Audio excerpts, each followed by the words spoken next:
अयूब 12वां बाब। तब अयूब ने जवाब दिया, बेशक आदमी तो तुम ही हो और हिकमत तुम्हारे ही साथ मरेगी, लेकिन मुझ में भी समझ है जैसे तुम में है, मैं तुमसे कम नहीं। भला ऐसी बातें जैसी ये हैं कौन नहीं जानता। मैं उस आदमी की तरह हूं जो अपने पड़ोसी के लिए हंसी का निशाना बना है।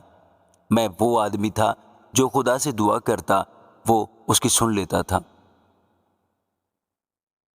रास्त और कामिल आदमी हंसी का निशाना ही होता है। जो चैन से है उसके ख्याल में दुख के लिए हकारत होती है। ये उनके लिए तैयार रहती है जिनका पांव फिसलता है। डाकुओं के डेरे सलामत रहते हैं और जो खुदा को गुस्सा दिलाते हैं वो महफूज रहते हैं।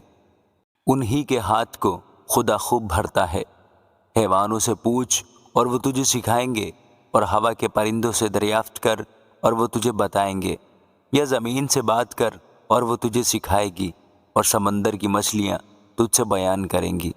कौन नहीं जानता कि इन सब बातों में खुदावंद ही का हाथ है जिसने ये सब बनाया। उसी के हाथ में हर जानदार की जान और कुल बनी आदम का दम है। क्या कान बातों को नहीं परख लेता, जैसे जुबान खाने को चख लेती है। बुड्ढों में समझ होती है और उम्र की दराजी में दानाई। खुदा में समझ और कुव्वत है, उसके पास मसलहत और दानाई है। देखो, वो ढा देता है तो फिर बनता नहीं, वो आदमी को बंद कर देता है तो फिर खुलता नहीं। देखो, वो मींह को रोक लेता है तो पानी सूख जाता है, फिर जब वो उसे भेजता है तो वो ज़मीन को उलट देता है। उसमें ताकत और तासीर की कुव्वत है। फरेब खाने वाला और फरेब देने वाला दोनों उसी के हैं। वो मुशीरों को लुटवा कर असीरी में ले जाता है और अदालत करने वालों को बेवकूफ़ बना देता है। वो शाही बंधनों को खोल डालता है और बादशाहों की कमर पर पटका बांधता है। वो काहिनों को लुटवा कर असीरी में ले जाता और ज़बरदस्तों को पछाड़ देता है। वो एतमाद वाले की कुव्वत गोयाई दूर करता और बुजुर्गों की दानाई को छीन लेता है। वो उमरा पर हकारत बरसाता है और जोरावरों के कमरबंद को खोल डालता है।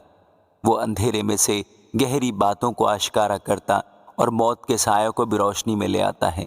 वो कौमों को बढ़ाकर उन्हें हलाक कर डालता है। वो कौमों को फैलाता और फिर उन्हें समेट लेता है। वो ज़मीन की कौमों के सरदारों की अकल उड़ा देता और उन्हें ऐसे बियाबान में भटका देता है जहाँ रास्ता नहीं। वो रोशनी के बगैर तारीकी में टटोले फिरते हैं और वो उन्हें ऐसा बना देता है कि मतवाले की तरह लड़खड़ाते हुए चलते हैं। आमीन।